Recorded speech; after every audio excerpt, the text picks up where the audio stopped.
Ako si Tapang Jenica.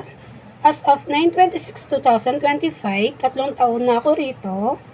Ang pinakamataas kong late ay noong September. Sa undertime, wala.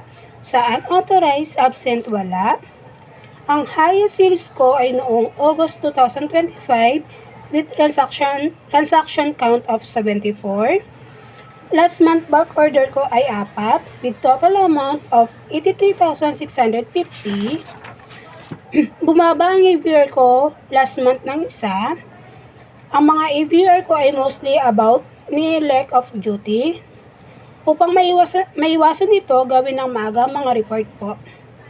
Sa IR naman po, wala ako.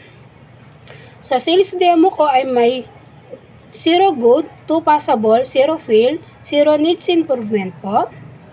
Sa workshop ko ay may excellent na 0, good 2, satisfactory 1, needs improvement 1, at poor 0 po.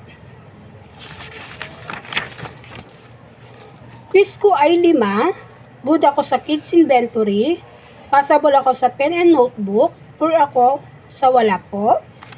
Sa co-worker review ko ay may average na 2.74, good 10, passable 0, poor 0. May improve ko ito sa pamamagitan ng pag-focus sa mga naka-assign sa akin. Positive comment sa akin ay focus sa trabaho. Negative comment sa akin ay wala po. General comment ay ipagpatuloy ang pagiging masipag sa nakatokang gawain po. Ang dapat ko pong i-improve ay mababang sales. Na-challenge ako sa mga nabanggit tungkol sa akin. Thank you po.